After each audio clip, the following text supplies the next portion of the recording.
tomorrow plus 5, guys. Sure, right? You're thinking, sure, I need to see it. Can I just take you to 37? I don't know what the province is going to throw at you.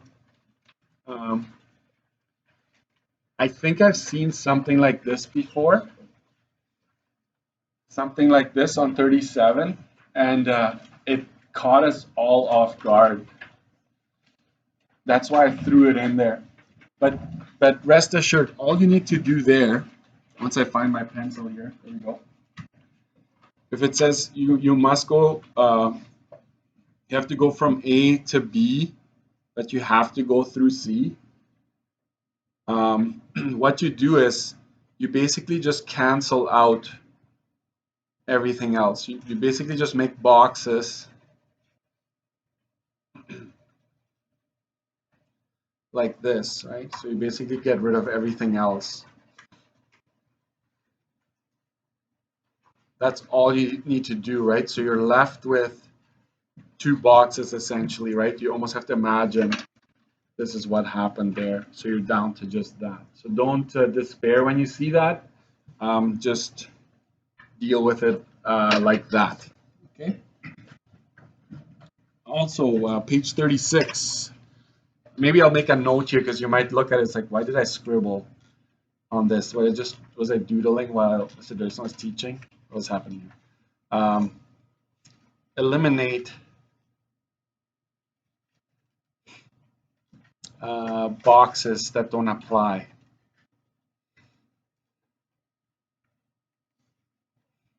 This is on 37. Okay. Just eliminate the boxes that don't apply and then you'll be good.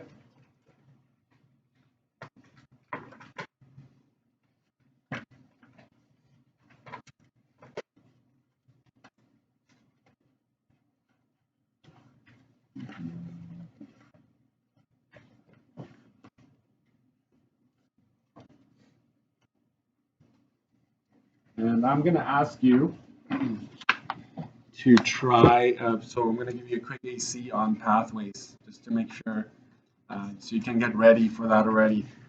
But before we move on, before I actually go there, don't pack just yet, don't put the booklet away just yet. I want to explain to you why we're doing this. Why are we going, 5 factorial over 3 factorial times 2 factorial? Like, why is that? Okay.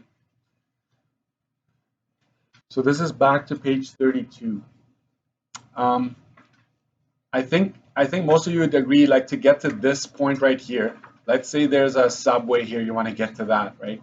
There's 2 ways to get there, right? You got to go east and then south, or you can go south and then east. So think of 2 different paths that got you there.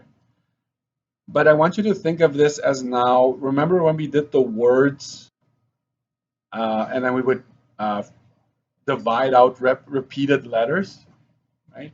To get from A to B, you would go east, east, right? So east, east, east. And then you would go south, south, correct?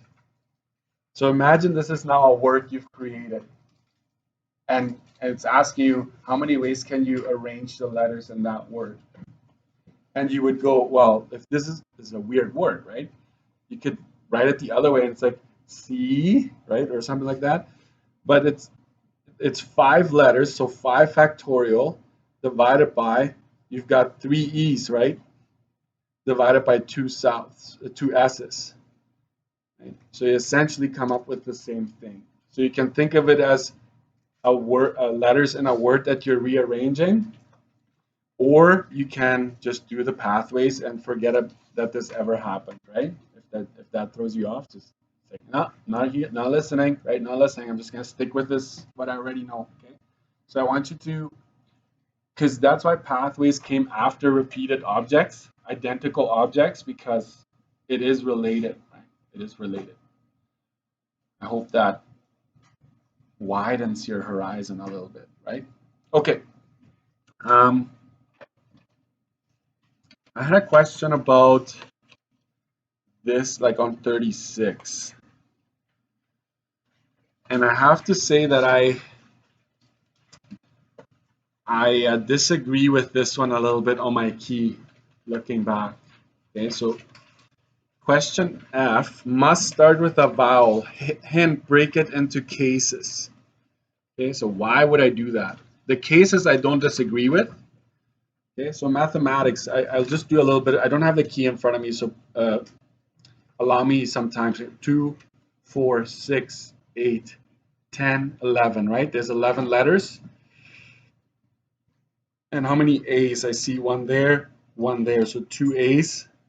That's the first, like when you arrange words or letters in a word, check for doubles. Is there anything else that, oh yeah, 2 T's, right? 2 T's and 2 M's, that's right. It's all twos in this case. There's no 3 of anything, right? Is that it? Mathematics. Okay. So you've got that taken care of. So some students think if there's no restrictions, like, oh, I don't need to worry about even the repeated objects. Yes, we do need to worry about them every time. Okay. So if there are no restrictions, I would just go 8 factorial divided by 2, 2, 2, right? And standard practice is to just go factorial because you're technically able to move those A's back and forth. So you get rid of that. The T's can be moved back and forth. You get rid of that and the 2 M's. So that's what you would get. I don't know the answer. I'm just going to leave it like that. I figure you can figure that out when you look at the key. If it must start with an I, okay, so now there's an added layer. So we're going to go here. I would just honestly encourage you to just go 1, right? 2, 3, 4, 5, 6, 7, 8, 9, 10, 11. I know it's a lot, maybe a lot of work, but you say that the first one has to be an I. So you just have one option. Multiply that by what's left. You've got 10 letters left. So you can just, to save yourself a little bit of time, you just go 10 factorial there. 10 factorial. And then, so my key will probably be different because I've kind of like evolved over the years. The key is a little old. It's a little dated, right? So then you divide this whole thing, whatever work you're doing here. Now you need to still get rid of the doubles. So 2 factorial, 2 factorial, 2 factorial. And this all cleans up to 10 factorial over 2, 2, 2, right?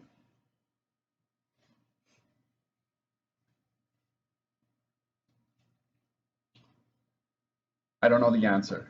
So just, you can figure it out. C must start with an S or C. Can I just say something? When it's or, when you have like multiple options, yes, you should be thinking of cases. Like that's probably your best bet, but some of you might think it's too much work. So I would say if it's an S, how many S's are there? Or just one. Okay, never mind. We're good. So it'll be 1 and then 10 factorial.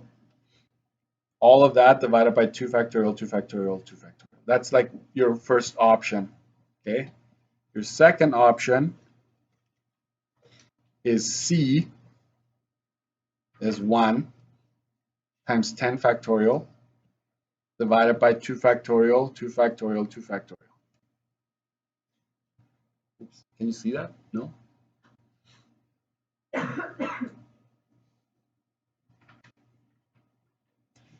And so you get, over here, you get 10 factorial divided by 10, 10, 10, right?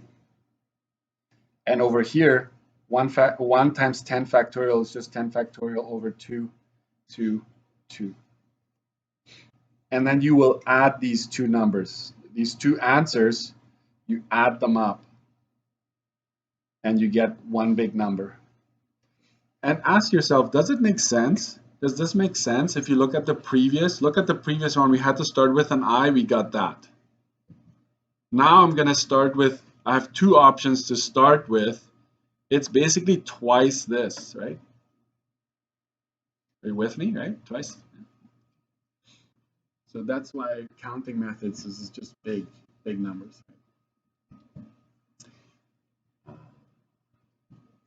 D, I'm going to run out of room here. I can see that already, so I'm going to have to be a bit more conservative here. Vowels are all together. How many vowels are in there? A, E, and I. Okay, so there are in total 1, 2, 3, 4. There's 4 of them. So you group them. Then you're going to go, there's 11 minus 4. You got to go plus 1. This is just the way, this one here, guys, this here is the outside zooming out, right? Where you keep the group together and you consider that as one slot. Don't forget the repetitions. The identical objects still need to be divided out. Okay, that doesn't change. So that's 4 factorial.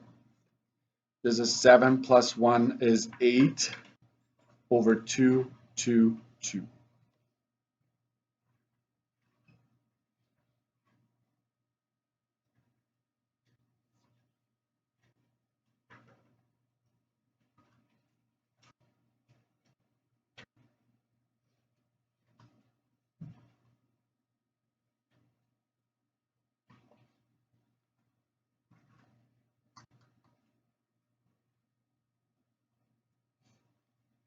Does it add up?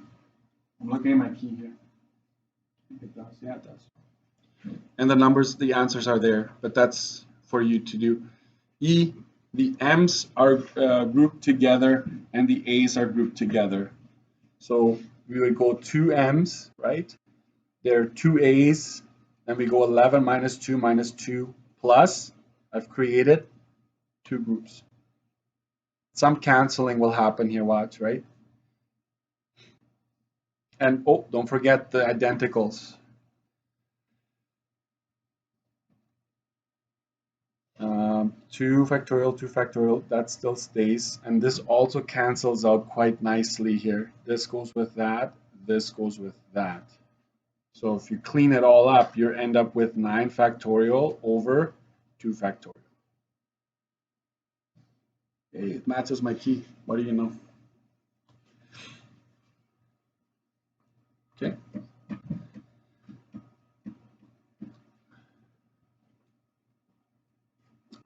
Maybe what I want to say here, I'm going to go up.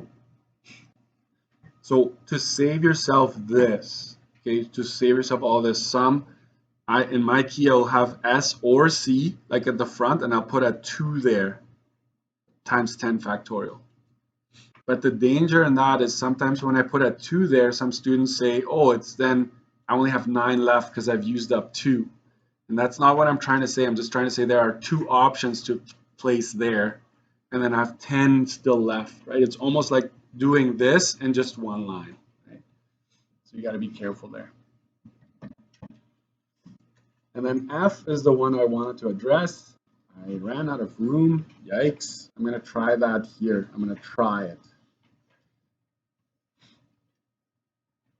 F must start with a vowel. Break it into cases. I will say this. My first option is A. How many A's do I have? I actually have 2 A's there. Then my next option is to start with an E. So I'm going to put a blank and put an E there. And my next option is an I. So I have 1 E, I have 1 I. How many A's do I have? This is controversial. There are 2, right? However, will it be a different permutation if I use this A or that A? And I would say no, right? It wouldn't be a different permutation. So technically you say it's almost as if really you only have one option. I know my key has 4 branches. I'll make sure, I'll talk to Ms. Yosik. We're the applied teachers. I'll just check with her. But I'm quite certain that my key is wrong there. So, and then it's basically you've got 10 factorial left over 2 factorial, 2 factorial, 2 factorial. And here's the same 10 factorial over 2, 2, 2, and it's 10 factorial over 2, 2, and 2. Okay, and these all need to be added, by the way, to get just one number. Well, basically, this is what I would suggest. Find this one and then multiply it by 3. Okay, find one of these answers, multiply it by 3, and then you have it, right? So there it is. So let's go and do this. So you're going from A to B and B to C and C to D. So the and means you got to multiply across, cleans up like that. It's 14,000 ways. Or I did do the counting, but boy, it was very tight. So note to myself, make it a little bigger. If it's or, we're gonna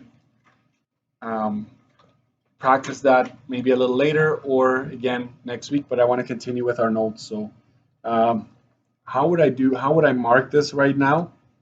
If you use the formula, right, I would say I would give you half a mark for each of these, and then another 1.5 for actually cleaning it up, calculating it correctly, and coming up with 14,000.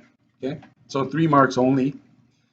It's not never worth a whole lot, just so you know, but you do need to know how to do it. If you did counting, I would do it this way. I would say if you got to 70, I'll give you 1 mark. If you got as far as 1400, I'd give you another mark. And obviously you have to have the 14,000 to get that third mark. That's how I would do it today for this AC. Okay. So name and last name. I want to see how you did. I want to know if you need more time or but not. So we're gonna.